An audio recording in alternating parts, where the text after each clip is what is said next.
तो शिल्पा के पति राज कुंद्रा के घर पर ईडी की रेड हुई है पोर्नोग्राफी मामले में। हमारे साथ हमारे सहयोगी सत्य प्रकाश जुड़ गए हैं। सत्य प्रकाश, क्या जानकारी मिल रही है, कितने बजे ये रेड शुरू हुई?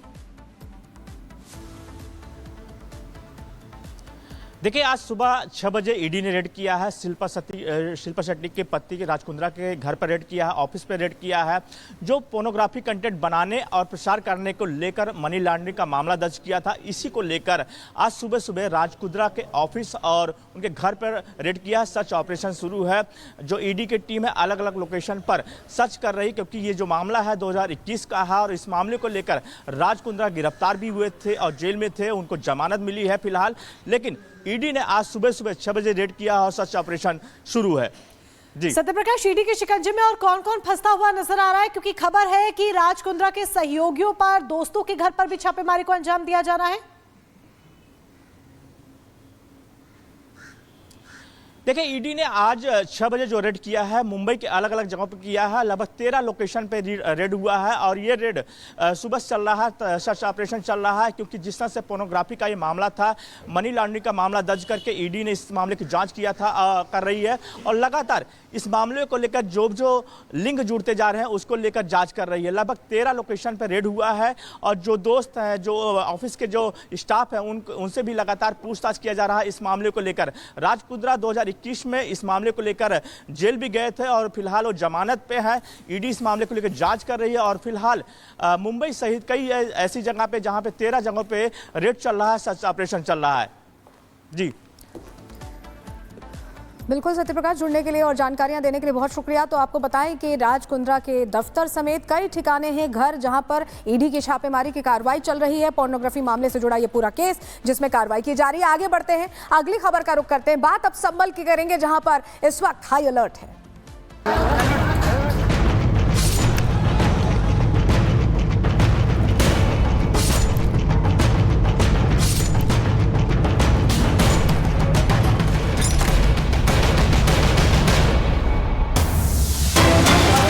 बड़ी खबर का करते हैं संभल में मस्जिद सर्वे की रिपोर्ट से जुड़ी है बड़ी खबर। चंदौसी कोर्ट में आज रिपोर्ट पेश नहीं की जाएगी। सर्वे की रिपोर्ट से जुड़ी है बड़ी खबर। आपको बता दें कि दरअसल चंदौसी कोर्ट में आज जहां रिपोर्ट पेश की जा रही थी, सर्वे की रिपोर्ट पेश की जा रही थी, जो कि 19 तारीख को हुई थी और 24 तारीख को क्योंकि सर्वे की शुरुआत भी हो चुकी थी, ये पूरी रिपोर्ट क्लब कर आज चंदौसी कोर्ट में पेश की जानी थी। लेकिन अब ये कोर्ट में रिपोर्ट पेश नहीं होगी।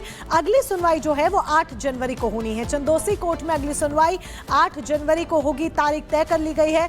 सर्वे अभी पूरा नहीं हुआ है, ये कोर्ट कमिश्नर का कहना है, क्योंकि 24 तारीख को जब दोबारा से टीम सर्वे करने के लिए पहुंचती है तब वहां पर हिंसा हो जाती है और किस तरीके की पूरी स्थिति उत्पन्न हुई थी वो तस्वीरों के माध्यम से हम देख ही चुके हैं। इसीलिए कोर्ट कमिश्नर का ये कहना है कि सर्वे अभी पूरा नहीं हुआ है, रिपोर्ट पूरी तरीके से तैयार नहीं है। ऐसे में अगली तारीख जो मिली है वो 8 जनवरी की मिली है, जब सुनवाई होगी। हिंसा की वजह से रिपोर्ट तैयार नहीं हो पाई। फर्स्ट सर्वे में वहाँ स्थानीय कुछ समाज तत्वों ने व्यवधान पैदा किया। सेकेंड सर्वे हमारा जैसा कि 24 तारीख हुआ था, वहाँ काफी हिंसा हुई थी, जन सामान्य असमान हो गया। इसलिए सुचारू रूप से जन सामान्य नहीं होने के कारण आज रिपोर्ट समय तय किया। फर्स्ट सर्वे में वहाँ स्थानीय कुछ समाज तत्वों ने व्यवधान पैदा किया।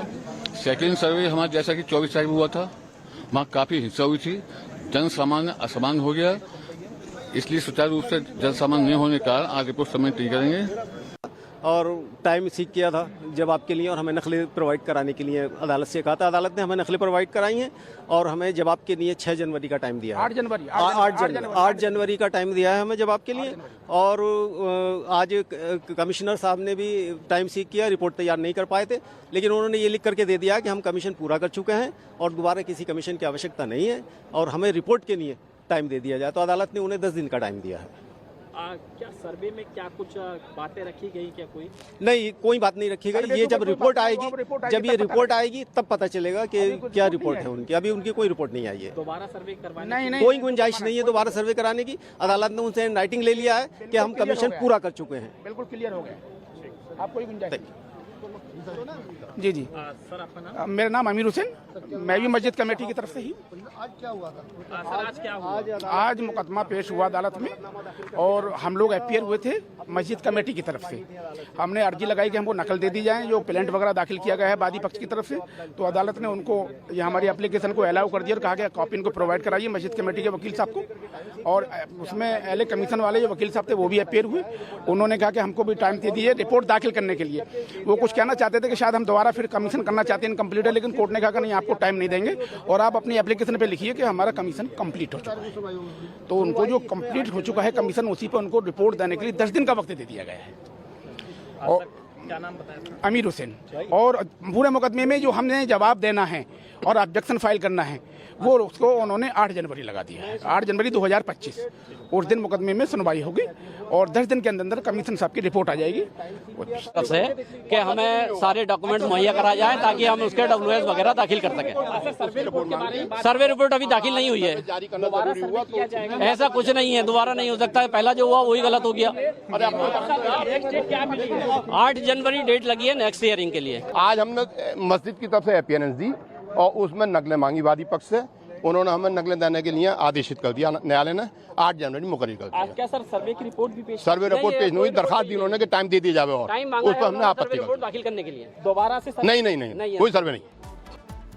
उत्तर प्रदेश के डेप्यूटी सीएम ब्रजेश पाठक की तरफ से संभल में सुरक्षा व्यवस्था को लेकर के कहा गया है कि पूरी मुस्तैदी रखी गई है, जिला प्रशासन हर एक चीज का ख्याल रख रहा है। उन्होंने बातचीत की है, क्या कुछ कहा आप इसमें? प्रशासन को सतर्क रहने के निर्देश दिए गए हैं। हर स्थिति में हम लाइन ऑर्डर को मेंटेन करेंगे और सभी आम नागरिकों को इस बात का हम भरोसा दिलाते हैं। हमारी सरकार सुरक्षित वातावरण तैयार कर रही है और सबका सम्मान करते हुए हम आगे बढ़ेंगे और कानून किसी को भी तोड़ने की इजाजत नहीं है। हम कानून के राज को भी और मजबूत करेंगे।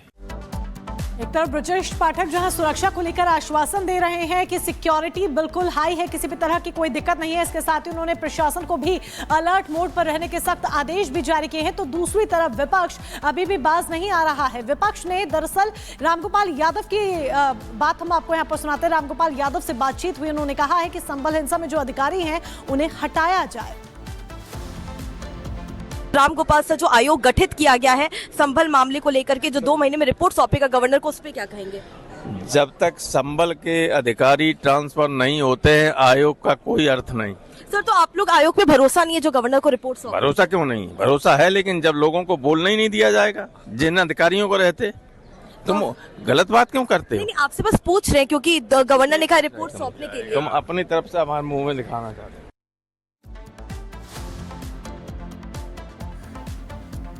और चलिए अब आपको तस्वीरें दिखा रहे हैं। देखिए, शुक्रवार का दिन है, जुमे की नमाज होनी है, ऐसे में फ्लैग मार्च यहाँ पुलिस अधिकारी कर रहे हैं। पुलिस महकमा अलर्ट पर दिखाई दे रहा है।